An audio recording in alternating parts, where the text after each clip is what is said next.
Did I mention I'm in menopause? That's why I keep asking the question. High five, sister. High five, sister. I actually think we need to talk about it more. So, Hi, I'm Simone. I'm Vivian. I'm Debb. And this is our Champions Coffee Chat.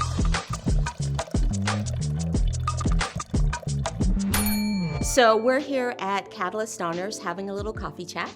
And the first question is, what's your favorite coffee order? Well, I'm a tea drinker, so I do a extra large Timmy's steep tea with 2 milk. It's a great question.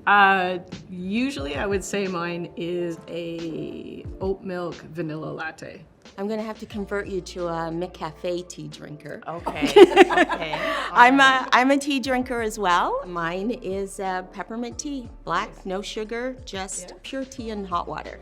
Okay, so Deb and Simone, what do you love about working in EDI? First and foremost, it's the people.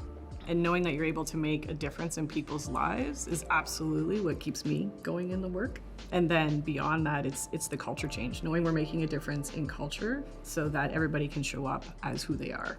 Simone, what about you? I think for me, it's really building on that sense of belonging because it's so core to individuals and being able to create an environment where people just feel like I belong here, I have a voice, it matters. Because what's more fundamental than wanting to feel like you matter? For me, when I think about it, it's also because I just, my values are all about fairness and justice, and I just want to ensure that in the workplace, in society, with my friends. So that sort of moral business case, I guess, for why we do the EDI work as opposed to just for organizational effectiveness or business performance, which we know is critical.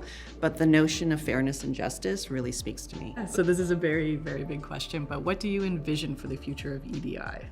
It becomes so commonplace that you don't even have to give it. It's not even EDI. It's not diversity, equity, and inclusion. It just is. I'm going to flip that a little bit, to be honest with you, because I feel like, I know we always talk about it at Hydro One, that it's a journey. And I always say, although you sort of want to set a goalpost, in terms of a North Star, I feel like you have to kind of continue to evolve and improve, and the space is evolving. I think we will always need it. Yeah. And I think that we will always need to attend to it, care for it, acknowledge it. I think it's a journey without end. I think in the world we live in, we're always going to need it. So how do you measure the success of EDI initiatives in your organizations? Most companies tend to start with the diversity of their workforce, right? The demographic makeup, so I think that's absolutely important. But we're also looking at inclusion metrics, things like what are people saying on your engagement survey with regards to inclusion and psychological safety, you know? At our events and training that we conduct, how many folks are showing up? So some of these things really do demonstrate that you are moving along that journey. So these are some of the things that we're actually focused on. I think being data informed is actually really critical to our work. I love the question because I'm not sure we talk about it as much as we should be. And so one of the things that we've done in our work is we actually built an evaluation framework right from the very beginning so that we could be telling the story of the impact, all those critical elements of belonging. And so we're constantly assessing that in everything we do. What about you folks, Simone?